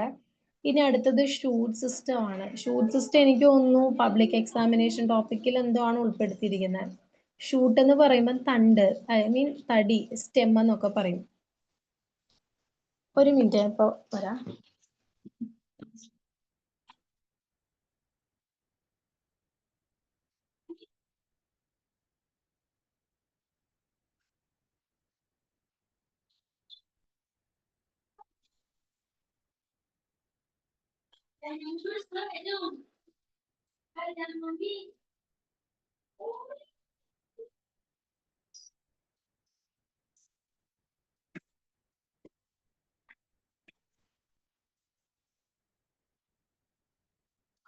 ഇനി അടുത്തതാണ് നമ്മുടെ സ്റ്റെം. സ്റ്റെമ്മിന്റെ ക്യാരക്ടേഴ്സ് ഞാൻ പറയാം. അതിനിപ്പോ പ്രത്യേകിച്ച് പറയണമെന്നില്ല. ഇപ്പൊ അതെ, ഇതിലെല്ലാം കാണാപ്പാഠം പഠിക്കണമെന്നില്ല. സ്റ്റെമ്മിനെ കുറിച്ച് എഴുതാൻ പറഞ്ഞാൽ കുറെയൊക്കെ നിങ്ങൾക്ക് ഉണ്ടാക്കി എഴുതാൻ പറ്റുന്ന കുറെ ടോപ്പിക് ഉണ്ടല്ലോ, അതൊക്കെ നിങ്ങൾ ഉണ്ടാക്കി എഴുതാം. അതായത് നമുക്ക് പൊല്യൂഷൻ, അത് ഞാൻ പറഞ്ഞതാ, എന്നാലും ഞാൻ പറയാം. പൊല്യൂഷൻ ഒക്കെ വരുന്നുണ്ട്, അതൊക്കെ നിങ്ങൾ ഉണ്ടാക്കി എഴുതിയാൽ മതി. കാണാപ്പാഠം പഠിക്കേണ്ട ആവശ്യമൊന്നുമില്ല. എയർ പൊല്യൂഷൻ, വാട്ടർ പൊല്യൂഷൻ ഒക്കെ. ഓക്കെ, സ്റ്റെമ്മിന്റെ ക്യാരക്ടേഴ്സ് എന്ന് പറയുമ്പോ, അതായത് ഈ സ്റ്റെമ്മ് വരുന്നത് പ്ലിമ്യൂൾ എന്ന് പറയുന്ന ഒരു ഭാഗത്ത് നിന്നാണ്. പ്ലിമ്യൂൾ കണ്ടോ? റൂട്ട് വരുന്നത് റാഡിക്കിൾ എന്ന് പറയുന്ന ഒരു ഭാഗത്ത് നിന്നാണ്. അത് ഓർത്ത് വെച്ചാൽ മതി. അപ്പം ഇതിന്റെ ക്യാരക്ടേഴ്സ്, രണ്ടാമത്തത് കണ്ടോ നിങ്ങൾ? Gross and bend towards light എന്നും പറഞ്ഞ്. അതായത് ഇതില് ബ്രാക്കറ്റിൽ നിങ്ങൾക്ക് കാണാൻ പറ്റും പോസിറ്റീവ്ലി ഫോട്ടോട്രോപ്പിക് എന്ന് പറഞ്ഞ്. അതായത് ഈ സ്റ്റെമ്മ് ലൈറ്റ് ഉള്ളിടത്തേക്കാണ്, സൺലൈറ്റ് എവിടെയാണോ നമ്മൾ എവിടെ കൊണ്ടുപോയി വെച്ചാലും സൺലൈറ്റ് ഉള്ളിടത്തേക്കാണ് ഇവർ വളരുള്ളൂ. അതുകൊണ്ടാണ് അതിനെ പോസിറ്റീവ്ലി ഫോട്ടോട്രോപ്പിക് എന്ന് പറയുന്നത്. ഓക്കെ, അതേപോലെ ഇവിടെ നോക്കിക്കഴിഞ്ഞാൽ കാണാം നെഗറ്റീവ്ലി ജിയോട്രോപ്പിക് എന്ന്. ജിയോട്രോപ്പിക് എന്ന് പറഞ്ഞാൽ ഭൂമിയുടെ അടിയിൽ, നമ്മുടെ ഗ്രാവിറ്റി എവിടെയാ? ഭൂമിയുടെ അടിയിലാണല്ലോ. പക്ഷെ ഈ സ്റ്റെമ്മ് വളരുന്നത് അതിന് ഓപ്പോസിറ്റാ, ഭൂമിയുടെ അടിയിലാണ്. അല്ലെങ്കിൽ ഇപ്പൊ ഈ വെള്ളമാണെങ്കിലും ഭൂമിയുടെ അടിയിലാണ്.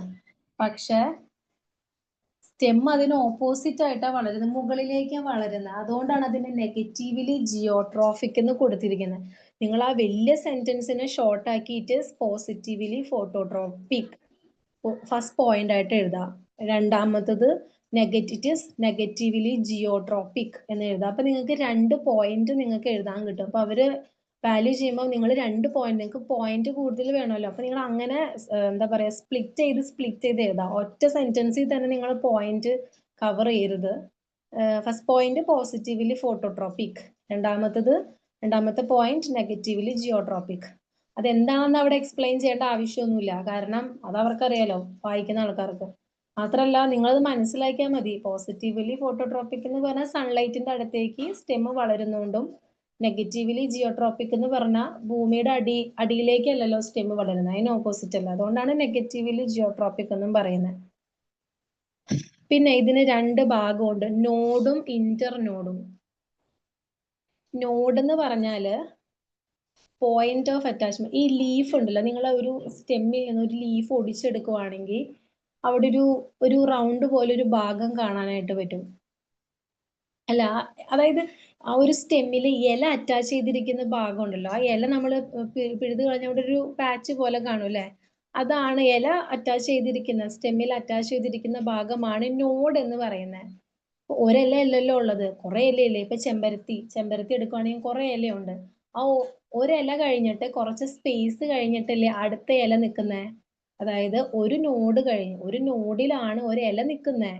അപ്പം ഒരു നോഡ് കഴിഞ്ഞ് കുറച്ച് സ്പേസ് കഴിഞ്ഞിട്ടാണ് അടുത്ത നോഡിൽ നിന്ന് അടുത്ത ഇല വരുന്നത്. അപ്പം ആ 2 നോഡും തമ്മിൽ ഒരു ഗ്യാപ്പ് ഇല്ലേ, ആ ഗ്യാപ്പിനെയാണ് നമ്മൾ ഇന്റർ നോഡ് എന്ന് പറയുന്നത്. മനസ്സിലായെന്ന് വിചാരിക്കുന്നു, നോഡും ഇന്റർ നോഡും. പിന്നെന്താണ് bear leaves branches flowers on nodes. അത് എന്താണ്? എന്തുട്ടാ, സ്റ്റെമ്മിൽ എന്തൊക്കെ ഉണ്ടെന്ന് എഴുതിയാൽ മതി. സ്റ്റെമ്മിൽ എന്തൊക്കെ വരും? സ്റ്റെമ്മിൽ ലീവ്സ് ഉണ്ടാകും, ഫ്രൂട്ട്സ് ഉണ്ടാകും, ഫ്ലവർ, ഇതെല്ലാം സ്റ്റെമ്മിൽ ഉണ്ടാവുന്നത് അല്ലേ? അത്രയേ ഉള്ളൂ, അത് കാണാതെ ഒന്നും പഠിക്കണ്ട. പിന്നെ എന്താണ്, അടുത്ത പോയിന്റ് ഒന്നും വേണ്ട. നമ്മൾ നേരത്തെ പറഞ്ഞു ഫ്ലവർ ഒക്കെ സ്റ്റെമ്മിൽ തന്നെ ഉണ്ടാകുന്നത്, അത്രയും പഠിച്ചാൽ മതി. അപ്പം ഇതൊക്കെയാണ് സ്റ്റെമ്മിന്റെ ക്യാരക്ടേഴ്സ്. പ്ലിമ്യൂൾ എന്ന് പറയുന്ന എംബ്രിയോയുടെ റീജിയനിൽ നിന്നുമാണ് സ്റ്റെമ്മ് ഡെവലപ്പ് ചെയ്യുന്നത്. അതാണ് ഫസ്റ്റ് പോയിന്റ്. രണ്ടാമത്തെ പോയിന്റ് പോസിറ്റീവ്ലി ഫോട്ടോട്രോപ്പിക്. അതെന്താന്ന് മനസ്സിലാക്കി വെച്ചാൽ മതി നിങ്ങൾ. മൂന്നാമത്തെ പോയിന്റ് നെഗറ്റീവ്ലി ജിയോട്രോപ്പിക്. മൂന്നാമത്തത് നോഡ് ഇന്റർനോഡ്. അഞ്ചാമത്തത് ഇതിൽ എന്തുണ്ട്? ലീവ്സും ബ്രാഞ്ചും ഫ്ലവേഴ്സും. നിങ്ങൾക്ക് ഇപ്പൊ ഒന്നും കിട്ടില്ലെങ്കിൽ നിങ്ങൾക്ക് ഒരു സ്റ്റെമ്മ് മനസ്സിലാലോചിച്ചിട്ട് അതിന്റെ കളറൊക്കെ എഴുതി വെക്കി, ഗ്രീൻ കളറാന്നൊക്കെ എഴുതി വെക്കി. അല്ലെങ്കിൽ ഇപ്പം അത് പല സൈസ് ഉണ്ടല്ലോ, സ്റ്റെമ്മ് പല സൈസില്ലേ. മരത്തിന്റെ സ്റ്റെം എങ്ങനെയാ? ഭയങ്കര തടിയാ. പക്ഷെ ചെമ്പരത്തിയുടെ എങ്ങനെയാ? തടിയില്ല അല്ലെ? അപ്പൊ അങ്ങനെയൊക്കെ എഴുതാം നിങ്ങൾക്ക്. സ്റ്റെമ്മ് പല സൈസിലൊക്കെ കാണപ്പെടും നിങ്ങൾ എഴുതാം. നിങ്ങൾക്ക് എഴുതാം. ഒന്നും കിട്ടിയില്ലെങ്കിൽ നിങ്ങൾ അങ്ങനെയൊക്കെ എഴുതി വെക്കണം കേട്ടോ, ഇതിൽ തന്നെ നോക്കിയിരിക്കരുത്. പിന്നെ ഇവിടെ ഒരു ടേബിൾ കൊടുത്തിട്ടുണ്ട്, സ്റ്റെമ്മും റൂട്ടും തമ്മിലുള്ള ഡിഫറൻസ് ഒക്കെ കൊടുത്തിട്ടുണ്ട്, അത് എഴുതാം. പിന്നെ ഇലകള്, ഓക്കെ, അത്ര എഴുതിയാൽ മതി. പിന്നെ ഇത് കണ്ടോ, ഷൂട്ട് അപ്പെക്സ് എന്ന് പറഞ്ഞ്, അത് വേണ്ട. ദി ഷൂട്ട് അപ്പെക്സ്, ആ ഒരു പോർഷൻ വേണ്ട. ഇൻ കേസ് ഇത് ഏതെങ്കിലും ഒരു ക്വസ്റ്റ്യൻ പേപ്പർ റെഫർ ചെയ്യുമ്പോൾ ഞാൻ ഈ വെട്ടിക്കളയാൻ പറഞ്ഞ ഭാഗങ്ങളിൽ നിന്ന് ഏതെങ്കിലും ഒരു ക്വസ്റ്റ്യൻ കാണുവാണെങ്കിൽ ഞാൻ നിങ്ങൾക്ക് പറഞ്ഞു തരാം. അതുവരെ നിങ്ങൾ അത് പഠിക്കേണ്ട ആവശ്യമില്ല. അതേപോലെ ഒറിജിൻ ഓഫ് ലാറ്ററൽ ബ്രാഞ്ചസ്, അതും ആവശ്യമില്ല. ഇനി അടുത്തത് ടൈപ്പ് ഓഫ് സ്റ്റെം ആണ്. ഇത് ചോദിക്കുന്ന ഒരു ഭാഗമാണ്. നമ്മൾ ടൈപ്പ് ഓഫ് ഫ്രൂട്ട് പഠിച്ചില്ലേ, അതുപോലെ ടൈപ്പ് ഓഫ് സ്റ്റെം. നോക്കിയേ, ടൈപ്പ് ഓഫ് സ്റ്റെം എന്ന് പറയുമ്പം 3 ടൈപ്പ് ഉണ്ട്. ഏരിയൽ എന്ന് പറയുമ്പം erect, rigid, strong and upright as shrubs and trees. അതായത് ഏരിയൽ സ്റ്റെം എന്ന് പറയുമ്പം ഇറക്റ്റ് ആയിരിക്കും. ഇറക്റ്റ് എന്ന് പറഞ്ഞ് നേരെ നിവർന്ന് നിൽക്കുന്നത്, അതാണ് ഇറക്റ്റ് എന്ന് ഉദ്ദേശിക്കുന്നത്. റിജിഡ് എന്നും സ്ട്രോങ് എന്നൊക്കെ പറഞ്ഞാൽ നല്ല സ്ട്രോങ് ആയിരിക്കും. റിജിഡ് എന്ന് പറഞ്ഞാൽ എന്താ ഇപ്പൊ അതിന് മലയാളം? നല്ല എന്താ പറയാ, ഇപ്പൊ മാവിന്റെ തടിയൊക്കെ ഭയങ്കര എന്താ പറയാ, നമ്മൾ ഒരു കത്തി വെച്ച് വെട്ടിക്കഴിഞ്ഞാൽ അത് താഴെ വീഴുവോ? ഇല്ലല്ലോ. അതായിരിക്കും. അങ്ങനെയല്ല, കുറച്ചും കൂടി സ്ട്രോങ് ആയിരിക്കും ഏരിയൽ ആയിട്ടുള്ള പ്ലാന്റ്സിന്റെ സ്റ്റെം എന്ന് പറയുന്നത്. ഇനി സബ് ഏരിയൽ എന്ന് പറഞ്ഞാൽ കുറച്ചും കൂടി വീക്ക് ആയിരിക്കും. അതിന് നമുക്ക് ഇത് എക്സാമ്പിൾ ആയിട്ട് എഴുതാം. നമ്മുടെ പാവയ്ക്ക, കുരുമുളക്, ഇതൊക്കെ കുറച്ച് വീക്ക് സ്റ്റെം ആണ് അല്ലേ? അതുകൊണ്ടല്ലേ അത് നമ്മൾ പ്ലാവിലും മാവിലോ തെങ്ങിലോ ഒക്കെ കയറ്റി വിടുന്നത്. അതാണ് സബ് ഏരിയൽ. ലാസ്റ്റത്തെ ആണ് അണ്ടർഗ്രൗണ്ട്. അണ്ടർഗ്രൗണ്ട് അതായത് അണ്ടർഗ്രൗണ്ട് എന്ന് ഉദ്ദേശിക്കുന്ന മണ്ണിന്റെ അടിയിൽ കൂടെ വളരുന്നു എന്നുള്ള ഇതല്ല. മണ്ണിൽ പറ്റി പിടിച്ച് വളരുന്ന ചില പ്ലാന്റ്സ് ഉണ്ടല്ലോ. ഇപ്പോ നമ്മുടെ ചില ടൈപ്പ് ഓഫ് പുല്ലുകള്, പക്ഷെ അത് ആ പുല്ലുകള് അതൊക്കെയാണ് ഉദ്ദേശിക്കുന്നത്. മണ്ണിൽ പറ്റി പിടിച്ച് വളരുന്നത്, മണ്ണിന്റെ അടിയിൽ കൂടെ വളരുന്നു എന്നല്ല, പറ്റി പിടിച്ച് വളരുന്നവരാണ് അണ്ടർഗ്രൗണ്ടിൽ വരുന്നത്. അപ്പൊ അങ്ങനെ 3 ടൈപ്പ് ഓഫ് സ്റ്റെം ഉണ്ട്. ഇനി സ്റ്റെമ്മിന്റെ മോഡിഫിക്കേഷൻസ് ആണ് കൊടുത്തിരിക്കുന്നത്. സെയിം ആൾക്കാർ തന്നെ, Ariel, sub Ariel, underground. Okay, അപ്പൊ നമുക്ക്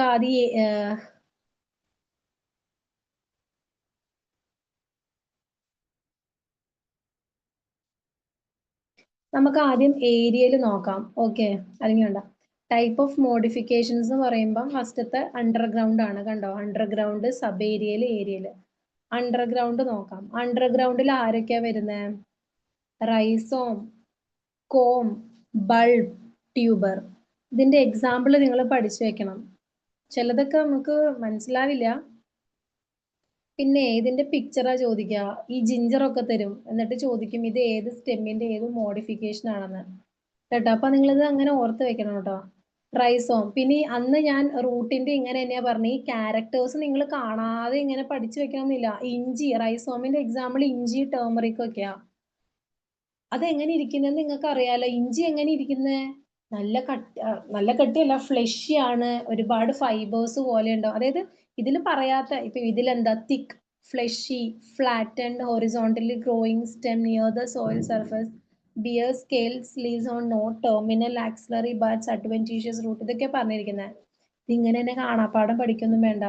ഇഞ്ചിയാണ് റൈസോമിന്റെ എക്സാമ്പിൾ. അപ്പൊ ഇഞ്ചിന്ന് ആലോചിച്ചിട്ട് നിങ്ങൾ എന്തൊക്കെ എഴുതാം?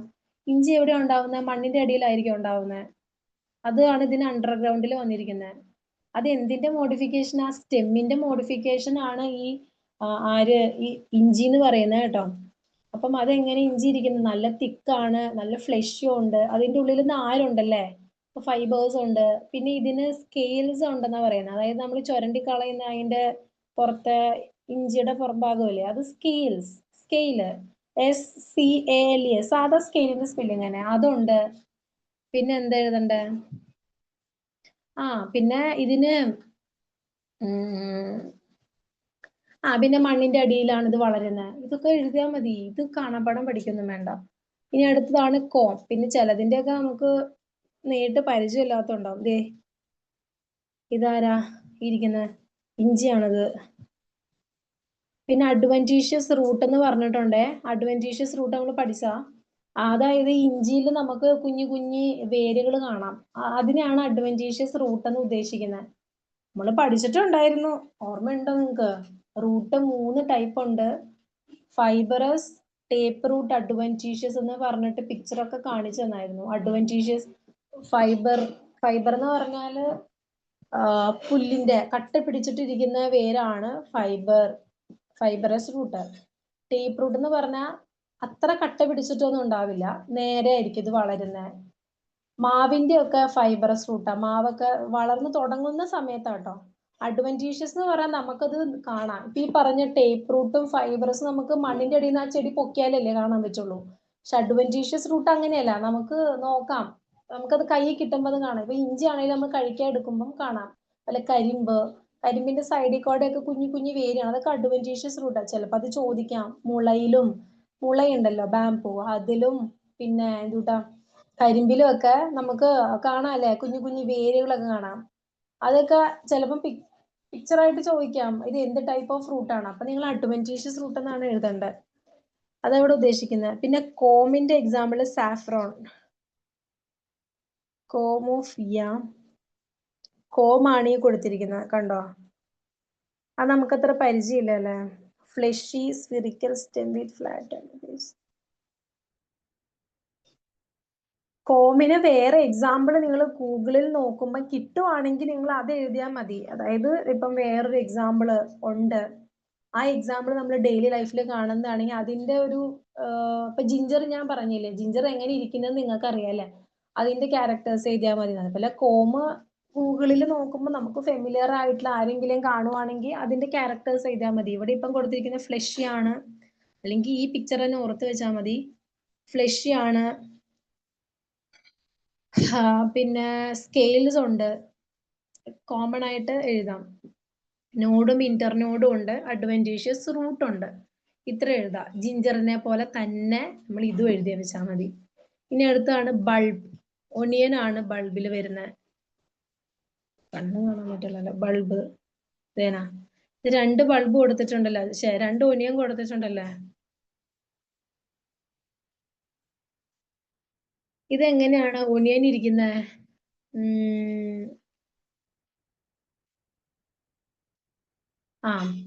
ഇവർക്ക് എന്തുണ്ടെന്നാ പറയുന്ന, സ്കെയിൽസ് ഉണ്ട്. ഇതിന്റെയൊക്കെ സ്കെയിൽ എന്ന് ഉദ്ദേശിക്കുന്ന ഉള്ളിയുടെ, ഐ മീൻ സവാളയാണ് ഓണിയൻ. അവര് ചുവന്നുള്ളിയൊക്കെ ഇല്ല, അവർക്ക് തൊലി ഉണ്ടല്ലേ, നമ്മൾ കളയുന്ന തൊലി അല്ലേ, ആ തൊലീനെയാണ് ഇവിടെ സ്കെയിൽ എന്ന് ഉദ്ദേശിക്കുന്നത്. അല്ലാണ്ട് മീനിന്റെ ആ ഒരു സ്കെയിലല്ല.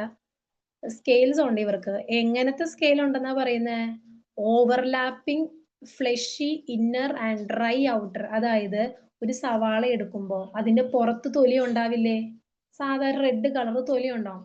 നമ്മളത് പൊളിച്ച് ചെല്ലുമ്പം അതിന്റെ ഉള്ളില് കുറച്ച് ഫ്ലഷി ആയിട്ടുള്ള, ചിലവരത് കളയില്ല തോന്നുന്നുണ്ട്, ചിലവരത് കളയും. കുറച്ച് ഫ്ലഷി ആയിട്ടുള്ള ഒരു ഭാഗം ഉണ്ടാവും ശരിക്കും അത്.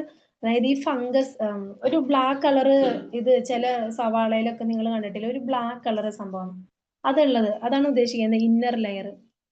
അതൊക്കെ ഉണ്ടാകും, അത്രേ ഉള്ളൂ. പിന്നെന്താണ്, അഡ്വെന്റീഷ്യസ് റൂട്ട് ഉണ്ട്, അത് നിങ്ങൾ കണ്ടിട്ടുണ്ടാവൂല്ലേ. സവാളയുടെ ഏറ്റവും മേളിൽ കുറച്ച് റൂട്ട് കാണാം, അത് അഡ്വെന്റീഷ്യസ് റൂട്ട് ആണ്. ഇനി അടുത്തത് ട്യൂബർ. പൊട്ടേറ്റോ ആണ് ട്യൂബറിന്റെ എക്സാമ്പിള്. എന്താ പൊട്ടറ്റോന്റെ കാര്യങ്ങളൊക്കെ എഴുതാം. എന്താണ് അതിന് ഐ ഉണ്ടെന്നാ പറയുന്നത്. ഐ, പൊട്ടറ്റോന് ഐ എന്ന് ഉദ്ദേശിക്കുന്നത് അതിൻ്റെ ഒരു കുഞ്ഞു കുഞ്ഞു സാധനങ്ങൾ ഉണ്ടാവും. എന്താ പറയാ, അതിന്റെ ഉള്ളിൽ നിന്നാണ് മറ്റേ നമ്മളത് മുളച്ചു വരും. ഈ എന്താണ് പൊട്ടേറ്റോ മുളച്ചു വരുന്നത് ഈ ഐ ഉള്ള ഭാഗത്തുനിന്നാ മുള വരും. നമ്മൾ എടുക്കാതിരിക്കുമ്പോൾ അത് മുളച്ചു വരില്ലേ, അത്. പിന്നെ ഇതിനും സ്കെയിൽസ് ഉണ്ട്. എല്ലാത്തിലും ഇപ്പൊ ഈ പറഞ്ഞ എല്ലാവർക്കും ആരുണ്ട്, സ്കെയിൽസ് ഉണ്ട് അല്ല, നമ്മൾ ചുരണ്ടി കളയുന്ന ഭാഗം. പിന്നെ ഇത് തിക്കാണല്ലേ. പിന്നെ എന്താണ് ഉരുളക്കിഴങ്ങിനെ കുറിച്ച് പറയാനുള്ള? തിക്കാണ്, ഫ്ലഷി ആണ്. എല്ലാത്തിലും നിങ്ങൾക്ക് എഡിബിൾ എന്നും എഴുതാം അല്ലെ. ഈ പറഞ്ഞ എല്ലാം നമ്മൾ കഴിക്കൂല്ലേ, പൊട്ടേറ്റോ, ഒനിയനും സാഫ്രോണും ജിഞ്ചറൊക്കെ കഴിക്കും. എഡിബിൾ എന്ന് എഴുതാം. അത് ഇതിൽ പറഞ്ഞിട്ടില്ല, ഞാൻ പറയാ ചെയ്യുന്നത്. എഡിബിൾ, ഇറ്റ് ഈസ് എഡിബിൾ, അത് നിങ്ങൾക്ക് ആഡ് ചെയ്യാന്നാ പറയുന്നത്. ഓക്കെ, അപ്പൊ അതാണ് അണ്ടർഗ്രൗണ്ട്. അണ്ടർഗ്രൗണ്ടിൽ നമ്മളിപ്പം പഠിച്ചു റൈസോമ്, കോമ്, ബൾബ്, ട്യൂബർ. ഇനി അടുത്തത് സബേരിയൽ ആണ്. Runner, stolon, offset, sucker.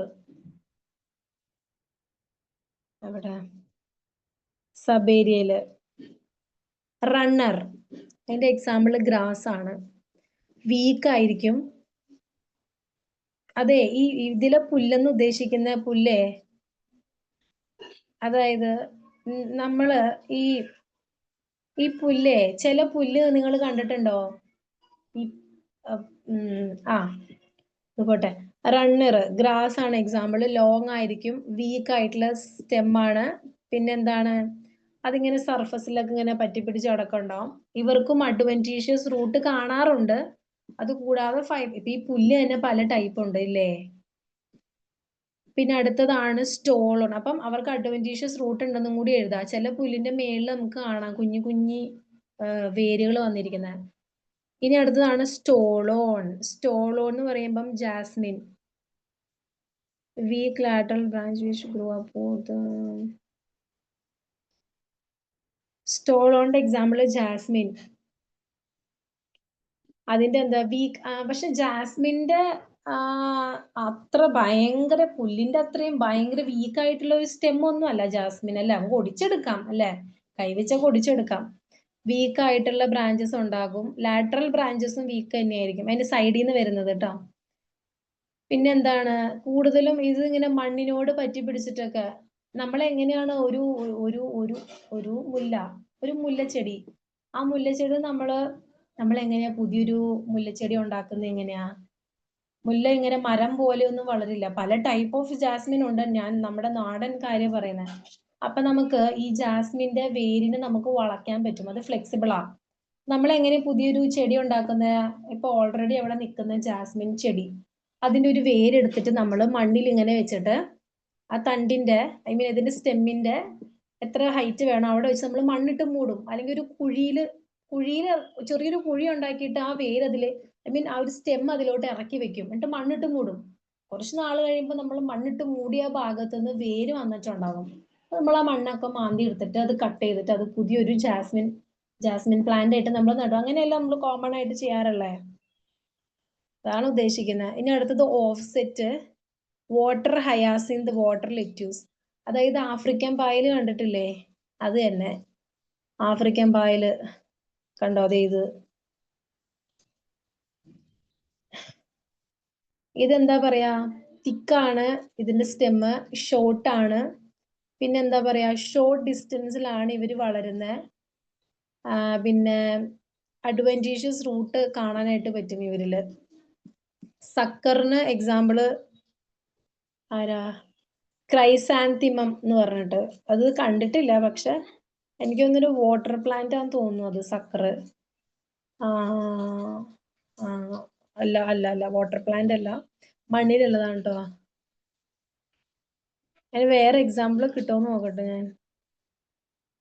Okay, ഇതും ഈ പറയുന്ന പോലെ മണ്ണില് പറ്റി പിടിച്ചിട്ടാ വളരുന്നത്, അല്ലെ? മണ്ണില് പറ്റി പിടിച്ചിട്ട് ഹൊറിസോണ്ടലി ഇവരിങ്ങനെ നല്ല ഡിസ്റ്റൻസിൽ ഇങ്ങനെ വളർന്ന് പോകും, പുല്ലൊക്കെ വളരുന്ന പോലെ. അതൊക്കെയാണ് സബേരിയൽ സ്റ്റെംസ് എന്ന് പറയുന്നത്. ലാസ്റ്റത്തെ ആണ് aerial. Tendril, thorns, phylloclade, cladode. Tendril എന്ന് പറയുമ്പം ഗ്രേപ്പ് വൈൻ ഇവിടെ കൊടുത്തിട്ടുണ്ട്. ടെൻഡ്രിൽ എ കണ്ടോ? Stem tendril. ദേ ഇതെന്താണ്? ത്രെഡ് പോലെ. ഇതിന്റെയൊക്കെ ഇങ്ങനെ കോയിൽ ചെയ്തിട്ടായിരിക്കും വളരുന്നത്.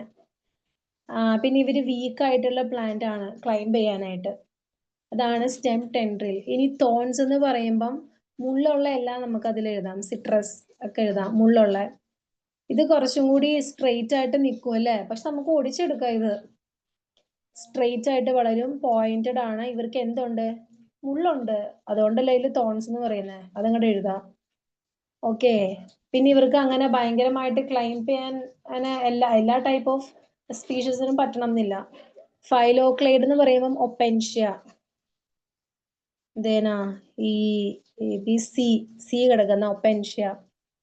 ഇത് ഗ്രീൻ കളറാണ്, ഫ്ലാറ്റ് ആയിരിക്കും, പിന്നെ സിലിണ്ടറിക്കൽ ഫ്ലഷി സ്റ്റെം ആയിരിക്കും, നോഡും ഇന്റർനോഡും ഉണ്ടാവും. ഇതിനും എന്ത് പറയും? സ്പൈൻസ്, തോൺസ് ഉണ്ട് ഇതിന്. ലാസ്റ്റത്തെ ആണ് അതായത് ഡ്രൈ റീജിയണിലായിരിക്കും കാണുന്നത് ഇവര്. മരുഭൂമി പോലെയുള്ള ഭാഗങ്ങളിലാണ് ഇവര് കാണുന്നത്. വെള്ളം സ്റ്റോർ ചെയ്യാൻ ഒരുപാട് കപ്പാസിറ്റി ഉള്ള ആൾക്കാരാണ്. ക്ലാഡോഡ് എന്ന് പറയുമ്പം എക്സാമ്പിള് ആരാ? ആസ്പാർഗസ് ആണ് എക്സാമ്പിള്. ലാസ്റ്റ് ഇവിടെ കൊടുത്തിട്ടുണ്ട് ആസ്പാർഗസ് എന്ന് പറഞ്ഞിട്ട്, ഡി കണ്ടോ? ഇതും ഈ പറഞ്ഞ പോലെ എന്താ പറയാ, ഫോട്ടോസിന്തസിസിന് ഹെൽപ്പ് ചെയ്യുന്നുണ്ട്. 1 or 2 നോഡൊക്കെ ആയിരിക്കും ഇതിൽ ഉണ്ടായിരിക്കുക എന്നാണ് പറയുന്നത്. അതായത് ഇതിന് ഗ്രോത്ത് കുറവായിരിക്കും, ഇതിന് ഹൈറ്റ് കുറവായിരിക്കും, പക്ഷെ വീക്ക് സ്റ്റെം ആണ്. ദേ മാച്ച് ദ ഫോളോയിങ് കണ്ടോ? ഇതില് ചില പെറിനേഷനൊന്നും നമ്മൾ പഠിച്ചിട്ടില്ല. റീപ്രൊഡക്ഷൻ അങ്ങനെ ഇതിപ്പം തെറ്റാ കൊടുത്തിരിക്കുന്നത്. അപ്പൊ അങ്ങനെ കുറച്ചുണ്ട്. ഇങ്ങനെ എക്സാമ്പിൾ പറഞ്ഞത് ആ മാച്ച് ദ ഫോളോയിങ്ങിൽ ചോദിക്കാന്നുള്ളത്. ഇത് നോക്കണ്ട, ഇതില് പൊട്ടത്തെറ്റ് പറയാക്കാം. എന്തൊക്കെയോ മണ്ടത്തരം എഴുതി വെച്ചിട്ടുണ്ട്. നമ്മൾക്ക് പഠിക്കാനില്ലാത്തൊക്കെ നമ്മുടെ ഈ ടെക്സ്റ്റിന്റെ പ്രശ്നം ഇത് നിങ്ങൾക്ക് ഇപ്പം മനസ്സിലാവില്ല. നിങ്ങൾ നിങ്ങളുടെ ടെക്സ്റ്റിലെ 3rd മൊഡ്യൂൾ എടുത്തു നോക്കിയാൽ മനസ്സിലാകും. മണ്ടം തെറ്റാണ്. മണ്ടം തെറ്റെന്ന് പറഞ്ഞാല് അത് പ്രിന്റ് ചെയ്തിരിക്കുന്നതാണ് കേട്ടോ തെറ്റ്, എഴുതി വെച്ചിരിക്കുന്നതല്ല. പ്രിന്റ് ചെയ്തിരിക്കുന്നത് തെറ്റാ. എനിക്കൊന്ന് മെയിൽ റീപ്രൊഡക്റ്റീവ് സിസ്റ്റത്തിന് താഴെ ഈ പാറ്റയുടെ റീപ്രൊഡക്റ്റീവ് സിസ്റ്റം ഒക്കെയാ കൊടുത്തിരിക്കുന്നത്. മാത്രമല്ല എല്ലാം ഇങ്ങോട്ടൊക്കെ മാറ്റിയാ കൊടുത്തിരിക്കുന്നത്. അതുപോലെ കുറെ പ്രിന്റിംഗ് മിസ്റ്റേക്ക് നമ്മുടെ ഈ ടെക്സ്റ്റിലുണ്ട്. അപ്പൊ ഇത്രയേ ഉള്ളൂ നമ്മുടെ സ്റ്റെമ്മിനെ കുറിച്ച് പറയാൻ. പിന്നെ സ്റ്റെമ്മിന്റെ ഫങ്ഷൻസ് ഒക്കെ കൊടുത്തിട്ടുണ്ട്. ഇതിപ്പോ കാണാതെ പഠിക്കേണ്ട ആവശ്യമുണ്ടോ? സ്റ്റെം എന്ന് പറഞ്ഞാൽ എന്താണ്? ഒരു മരത്തിന്റെ ഏറ്റവും ഇമ്പോർട്ടന്റ് ആയിട്ടുള്ള ഒരു ഭാഗമാണ് സ്റ്റെം അല്ലേ? നിങ്ങളിത് കാണാതെ പഠിക്കണമെന്നില്ല. അതിലാണ് നമ്മുടെ ഇലയും പൂവും ഫ്രൂട്ട്സും എല്ലാം കായും എല്ലാം ഉള്ളത് സ്റ്റെമ്മിലാണ്. സ്റ്റെമ്മിലാണ് നമ്മുടെ ഫ്ലോയും സൈലവും ഒക്കെ ഉണ്ട് അല്ലേ? സൈലവും ഫ്ലോയും റൂട്ടിലും ഉണ്ട്, എന്നാലും കൂടുതലുള്ളത് എവിടെയാ? സ്റ്റെമ്മിലാണ്. പിന്നെ ഈ വേര് വലിച്ചെടുക്കുന്ന വെള്ളം ആദ്യം സ്റ്റെമ്മിലേക്ക് എത്തും. സ്റ്റെമ്മാണ് ഇലകളിലേക്ക് എത്തിക്കുന്ന ഈ വെള്ളത്തിനെയും ന്യൂട്രിയൻസിനെയൊക്കെ. അപ്പം വളരെ ഇമ്പോർട്ടന്റ് ആണല്ലേ ഈ വേര്. നമ്മുടെ സ്റ്റെം ഭയങ്കര ഇമ്പോർട്ടന്റ് ആണ്. പിന്നെ ഇപ്പൊ നമ്മൾ ഇവിടെ കുറെ കാര്യങ്ങൾ പഠിച്ചു അല്ലേ? നമ്മളിവിടെ പൊട്ടേറ്റോ, ജിഞ്ചർ എന്നൊക്കെ പറഞ്ഞ് നമ്മൾ പഠിച്ചു. ഇതൊക്കെ എഡിബിൾ ആയിട്ടുള്ളത് സ്റ്റെമ്മിന്റെ മോഡിഫിക്കേഷൻസ് ആണ് ഇവരൊക്കെ. ഇതൊക്കെ ഇപ്പൊ നമ്മുടെ വെളുത്തുള്ളിയൊക്കെ ഈ അണ്ടർഗ്രൗണ്ട് സ്റ്റെം മോഡിഫിക്കേഷനിലാണ് വരുന്നത്. എന്താ വെളുത്തുള്ളിക്ക് നിങ്ങൾ എപ്പോഴേലും സ്റ്റെം കണ്ടിട്ടുണ്ടോ? അതിന്റെ ഇലയാണ് വളർന്നു വന്നിരിക്കുന്നത്. ഇതിന് സ്റ്റെം എന്ന് പറയാനായിട്ടില്ല ഇവർക്കൊന്നും. മനസ്സിലായില്ലേ? അതാണ് പറയുന്നത്. അങ്ങനെയുള്ള കാര്യങ്ങൾ എന്താ പറയാ. പിന്നെ വെജിറ്റേറ്റീവ് പ്രൊപ്പഗേഷൻ എന്ന് പറഞ്ഞിട്ടുണ്ട്. വെജിറ്റേറ്റീവ് പ്രൊപ്പഗേഷൻ എന്ന് പറഞ്ഞാലേ ഞാൻ ജാസ്മിന്റെ ഒരു കാര്യം പറഞ്ഞില്ലേ? ഒരു കുഞ്ഞു കുഴി കുഴിച്ചിട്ട്, ചെറിയൊരു കുഴി കുഴിച്ചിട്ട് അതിൻ്റെ അകത്തേക്ക് ഈ ജാസ്മിന്റെ ഇപ്പം ഏതെങ്കിലും ഒരു ബ്രാഞ്ച് എടുത്ത് അതിലേക്ക് ഇങ്ങനെ ഇട്ട് വെച്ച് മണ്ണിട്ട് മൂടുകയാണെങ്കിൽ അവിടെ നിന്ന് വേര് വരുന്നത്. അതാണ് ഈ വെജിറ്റേറ്റീവ് പ്രൊപ്പഗേഷൻ എന്ന് പറയുന്നത്. അല്ലെങ്കിൽ ഇപ്പൊ ഈ റോസയുടെ നമ്മൾ എങ്ങനെയാ പുതിയൊരു റോസാ ചെടി ഉണ്ടാക്കുന്നത്? നമ്മുടെ വീട്ടിൽ ഓൾറെഡി ഉള്ള റോസയുടെ കൊമ്പ് നമ്മൾ മുറിക്കും അല്ലേ? എന്നിട്ട് നമ്മൾ മാറ്റി കുത്തും. അങ്ങനെയാണ് പുതിയ റോസാ ചെടി ഉണ്ടാക്കുന്നത്. അതാണ് വെജിറ്റേറ്റീവ് പ്രൊപ്പഗേഷൻ എന്ന് പറയുന്നത്. അല്ലാതെ ഇപ്പൊ നമ്മൾ വിത്ത് നടൂല്ലേ? വിത്ത് നട്ടിട്ട് ഒരു ചെടി ഉണ്ടാകുന്നതോ അല്ലെങ്കിൽ അതൊന്നും വെജിറ്റേറ്റീവ് പ്രൊപ്പഗേഷനിൽ വരില്ല. ഓൾറെഡി ഉള്ള ഒരു പ്ലാന്റിൽ നിന്നുമാണ് നമ്മൾ പുതിയൊരു പ്ലാന്റ് ഉണ്ടാക്കുന്നതെങ്കിൽ അതിനെയാണ് നമ്മൾ വെജിറ്റേറ്റീവ് പ്രൊപ്പഗേഷൻ എന്ന് പറയുന്നത് കേട്ടോ. അപ്പൊ അതിന് സ്റ്റെം ഉപയോഗിക്കുന്നുണ്ട്. ഇപ്പൊ ജാസ്മിൻ ആണെങ്കിലും നമ്മുടെ റോസ് ഫ്ലവർ ആണെങ്കിലും ഒക്കെ. പിന്നെ ഫോട്ടോസിന്തസിസ് നടത്തുന്നുണ്ട് സ്റ്റെം. അതാണ് ഈ ഹയർ പ്ലാന്റ്സ് അല്ല, ട്രീസ് അല്ല, അല്ലാത്ത ചെറിയ ചില കുഞ്ഞു കുഞ്ഞു ചെടികളിലൊക്കെ അവരുടെ സ്റ്റെമ്മിന്റെ കളർ പച്ചയായിരിക്കും. പിന്നെ പ്രൊട്ടക്ട് ചെയ്യാൻ വേണ്ടി ഹെൽപ്പ് ചെയ്യുന്നുണ്ട്. അതായത് ഉദ്ദേശിക്കുന്നത് ഈ നമ്മുടെ ഈ റോസ് ഫ്ലവറിലൊക്കെ മുള്ളുണ്ടല്ലോ, അത് സ്റ്റെമ്മിലല്ലേ? അപ്പൊ ചെടീനെ പ്രൊട്ടക്ഷൻ കൊടുക്കുന്നതാണ്. പിന്നെ ക്ലൈംബിംഗ് എന്ന് ഉദ്ദേശിക്കുന്നത് നമ്മുടെ കുരുമുളക്, അതേപോലെ എന്തുട്ടാ നമ്മുടെ പാവയ്ക്ക, കോവയ്ക്ക, ഇതൊക്കെ വേര് വെച്ചിട്ടല്ല ഇവരിങ്ങനെ കയറി പടവലം ഒക്കെ അങ്ങനെയല്ലേ? അവരുടെ സ്റ്റെമ്മ് വെച്ചിട്ടാണ് ഇങ്ങനെ ചുറ്റി പോകുന്നത് അല്ലേ? അപ്പം അതൊക്കെയാണ് ക്ലൈംബിംഗ് കൊണ്ട് ഉദ്ദേശിക്കുന്നത്. ഇതൊക്കെയാണ് അതിന്റെ എക്സാമ്പിൾ. ഇനി അടുത്തത് സ്റ്റെമ്മിന്റെ സ്ട്രക്ചർ ആണ്. നമ്മൾ നേരത്തെ പറഞ്ഞ പോലെ റൂട്ടിനെ പോലെ തന്നെ സ്റ്റെമ്മിനും സ്ട്രക്ചർ പഠിക്കാനുണ്ട്. അത് നമുക്ക് ഇനി അടുത്ത ക്ലാസ്സിൽ പഠിക്കാം. ടൈം ഇല്ലല്ലോ, 55 ആയില്ലേ. അപ്പൊ ഇത്രയൊക്കെ ഉള്ളൂ കേട്ടോ. കഴിഞ്ഞു. നിങ്ങൾക്ക് എന്തെങ്കിലും ഡൗട്ട് ഉണ്ടെങ്കിൽ നിങ്ങൾ പിന്നെ അടുത്ത ക്ലാസ്സിൽ വന്നിട്ട് ചോദിക്കാം. എല്ലാരും ലീവ് ചെയ്തോ?